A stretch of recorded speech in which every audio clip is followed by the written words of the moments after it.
সবাইকে স্বাগত জানাচ্ছি আমাদের হাতে থাকা সর্বশেষ আন্তর্জাতিক সংবাদ ও বিশ্লেষণে। আপনাদের সাথে আছি আমি আমির হামজা। আজকের খবরটি সাধারণ কোনো সামরিক আপডেট নয়, এটি হতে পারে একটি বড় যুদ্ধের কাউন্টডাউন।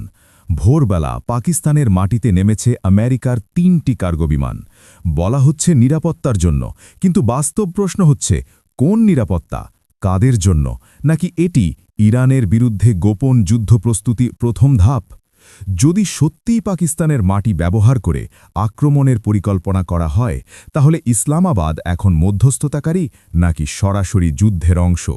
আর যদি এমনটা হয়, তাহলে ইরান কি চুপ থাকবে? আসসালামু আলাইকুম প্রিয় দর্শক, আজকের সবচেয়ে বড় এবং আলোচিত খবর, পাকিস্তানে ভোরবেলা মার্কিন যুক্তরাষ্ট্রের 3টি কার্গো বিমান অবতরণ করেছে। এই ঘটনাটি প্রথমে সাধারণ একটি সামরিক লজিস্টিক মুভমেন্ট মনে হলেও এর ভেতরে লুকিয়ে আছে অসংখ্য প্রশ্ন, অসংখ্য সংশয় এবং সম্ভাব্য বিপজ্জনক ইঙ্গিত। মার্কিন পক্ষ থেকে বলা হচ্ছে এই বিমানগুলো এসেছে তাদের কূটনৈতিক প্রতিনিধি দলের নিরাপত্তা নিশ্চিত করার জন্য। কিন্তু প্রশ্ন হচ্ছে, কোন প্রতিনিধি দল, কোথায় সেই বৈঠক, কেন এত আগাম প্রস্তুতি? আর সবচেয়ে গুরুত্বপূর্ণ, ইরান কি সত্যি এমন কোনো হুমকি তৈরি করেছে যার কারণে এই ধরনের সামরিক উপস্থিতি জরুরি হয়ে পড়েছে? দর্শক, বাস্তবতা হচ্ছে এখানে বিষয়টি শুধুমাত্র নিরাপত্তার নয়, বরং এটি হতে পারে একটি বৃহত্তর সামরিক কৌশলের অংশ। কারণ ইতিহাস বলে, মার্কিন সামরিক বাহিনী কখনোই শুধু নিরাপত্তার নামে এত বড় লজিস্টিক মোতায়েন করে না যদি না তার পিছনে বড় কোনো উদ্দেশ্য থাকে। বিশেষ করে যখন সেই মোতায়েন হচ্ছে এমন একটি দেশে যার সাথে ইরানের সরাসরি 900 কিলোমিটারের সীমান্ত রয়েছে। এখন প্রশ্ন উঠছে, পাকিস্তান কি শুধুই মধ্যস্থতাকারী, নাকি তারা ধীরে ধীরে একটি সামরিক ঘাঁটিতে পরিণত হচ্ছে যেখান থেকে ইরানের বিরুদ্ধে সম্ভাব্য অভিযান পরিচালনা করা যেতে পারে? প্রিয় দর্শক, এই প্রশ্নের উত্তর খুঁজতে গেলে আমাদের একটু গভীরে যেতে হবে। পাকিস্তান দীর্ঘদিন ধরেই আঞ্চলিক কূটনীতিতে একটি গুরুত্বপূর্ণ ভূমিকা পালন করে আসছে। বিশেষ করে মুসলিম বিশ্বের ভেতরে তারা অনেক সময়ই মধ্যস্থতাকারীর ভূমিকা পালন করেছে। কিন্তু এই মুহূর্তে যে পরিস্থিতি তৈরি হয়েছে, সেখানে সেই নিরপেক্ষ অবস্থান ধরে রাখা তাদের জন্য কতটা সম্ভব সেটি নিয়ে বড় ধরনের সন্দেহ তৈরি হয়েছে। কারণ যদি সত্যি মার্কিন বাহিনী পাকিস্তানের মাটি ব্যবহার করে, তাহলে সেটি শুধু একটি সামরিক সিদ্ধান্ত নয়, এটি হবে একটি রাজনৈতিক অবস্থান, এবং সেই অবস্থান সরাসরি ইরানের বিরুদ্ধে যাবে। ইরানের পক্ষ থেকে ইতোমধ্যেই কঠোর প্রতিক্রিয়া এসেছে। তারা স্পষ্টভাবে জানিয়েছে পাকিস্তানের এই ধরনের পদক্ষেপ তাদের জাতীয় নিরাপত্তার জন্য হুমকি। শুধু তাই নয়, তারা এটাও বলেছে যে এই পদক্ষেপ মধ্যস্থতাকারীর ভূমিকার সঙ্গে সাংঘর্ষিক। দর্শক, এখানে একটি বড় প্রশ্ন উঠে আসে, যদি পাকিস্তান সত্যি মার্কিন বাহিনীকে তাদের মাটি ব্যবহার করতে দেয়, তাহলে কি তারা ইরানের সঙ্গে বিশ্বাসঘাতকতা করছে? এই প্রশ্নটি শুধু রাজনৈতিক নয়, এটি একটি কৌশলগত প্রশ্ন, একটি নিরাপত্তা প্রশ্ন, এমনকি একটি আঞ্চলিক স্থিতিশীলতার প্রশ্ন। কারণ যদি ইরান মনে করে যে পাকিস্তান তাদের বিরুদ্ধে ব্যবহৃত হচ্ছে, তাহলে তারা নিশ্চুপ থাকবে না। ইতিহাস বলে, ইরান কখনোই সরাসরি হুমকিকে উপেক্ষা করে না, তারা প্রতিক্রিয়া দেখায়, কখনো সরাসরি, কখনো পরোক্ষভাবে। এখন যদি পরিস্থিতি এমন হয় যে পাকিস্তানের মাটিতে মার্কিন সেনা অবস্থান করছে এবং সেখান থেকে ইরানের বিরুদ্ধে কোনো ধরনের অভিযান চালানো হয়, তাহলে ইরান সেই ঘাঁটিগুলোকে টার্গেট করতে পারে। এবং তখন সংঘাত শুধু ইরান আমেরিকার মধ্যে সীমাবদ্ধ থাকবে না, বরং তা ছড়িয়ে পড়বে ইরান পাকিস্তান সংঘাতে। প্রিয় দর্শক, এর অর্থ দাঁড়ায় একটি আঞ্চলিক যুদ্ধ যা খুব দ্রুত একটি বৃহত্তর আন্তর্জাতিক সংঘাতের রূপ নিতে পারে। এদিকে আরেকটি গুরুত্বপূর্ণ তথ্য, পারস্য উপসাগরের হরমুজ প্রণালী এলাকায় ইরান নতুন করে মাইন স্থাপন শুরু করেছে বলে খবর পাওয়া যাচ্ছে। যদি এই খবর সত্য হয়, তাহলে এটি অত্যন্ত গুরুত্বপূর্ণ একটি পদক্ষেপ। কারণ হরমুজ প্রণালী হচ্ছে বিশ্বের সবচেয়ে গুরুত্বপূর্ণ জ্বালানি রুটগুলোর একটি।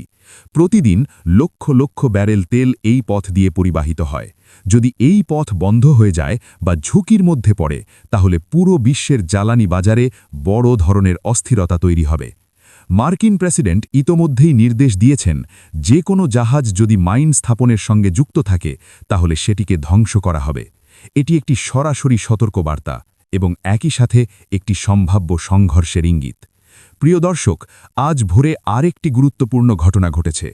ইরানের আকাশে ক্ষেপণাস্ত্র প্রতিরক্ষা ব্যবস্থা সক্রিয় করা হয়েছে। বিভিন্ন শহরে এর শব্দ শোনা যাচ্ছে। প্রথমে গুজব ছড়িয়েছিল সম্ভবত মার্কিন হামলা হয়েছে, কিন্তু পরে ইরানের পক্ষ থেকে বলা হয়েছে এটি ছিল একটি পরীক্ষা। কিন্তু প্রশ্ন হচ্ছে, এই পরীক্ষা এখন কেন?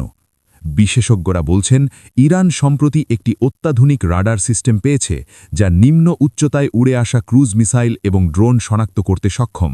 এটি তাদের প্রতিরক্ষা ব্যবস্থাকে অনেক বেশি শক্তিশালী করে তুলেছে। এর মানে আগামী যে কোনো সংঘাতে ইরান আগের চেয়ে অনেক বেশি প্রস্তুত। প্রিয় দর্শক, এখানে আরেকটি গুরুত্বপূর্ণ বিষয় হচ্ছে সময় নির্বাচন। আমরা এখন এমন একটি সময়ের দাঁড়িয়ে আছি যখন সপ্তাহান্ত আসছে।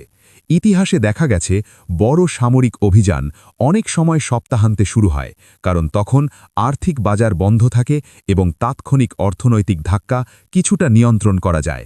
একে কি কাকতালীয় নাকি পরিকল্পিত? এই প্রশ্নের উত্তর এখনও অজানা, কিন্তু সবকিছু মিলিয়ে একটি বিষয় পরিষ্কার: পরিস্থিতি অত্যন্ত সংবেদনশীল এবং যে কোনো মুহূর্তে তা বিস্ফোরিত হতে পারে। প্রিয় দর্শক, ইরানের সামরিক প্রস্তুতির কথাও এখানে উল্লেখ করতে হয়। সাম্প্রতিক সংঘর্ষে তারা যে ক্ষয়ক্ষতির সম্মুখীন হয়েছিল তা অনেকটাই পুষিয়ে নিয়েছে বলে দাবি করা হচ্ছে। তাদের ক্ষেপণাস্ত্র ভাণ্ডার পুনরায় পূরণ করা হয়েছে এবং যেসব লঞ্চ সাইট ক্ষতিগ্রস্ত হয়েছিল সেগুলো আবার সক্রিয় করা হয়েছে। এর মানে আগামী যে কোনো সংঘাতে ইরান আগের চেয়ে অনেক বেশি শক্তিশালী অবস্থানে থাকবে। সবশেষে একটি প্রতীকী কিন্তু গুরুত্বপূর্ণ তথ্য: ইরানের একটি অনুষ্ঠানে একটি শিশু নাকি অনুরোধ করেছিল একটি নীল রঙের ক্ষেপণাস্ত্র ইসরায়েলের দিকে নিক্ষেপ করতে, এবং তার অনুযায়ী একটি ক্ষেপণাস্ত্র প্রস্তুত রাখা হয়েছে বলে গুঞ্জন রয়েছে। দর্শক, এটি হয়তো একটি ছোট ঘটনা মনে হতে পারে, কিন্তু এটি একটি বড় বার্তা বহন করে: জাতীয় মনস্তত্ত্ব, জনমত এবং যুদ্ধের প্রস্তুতির প্রতীক।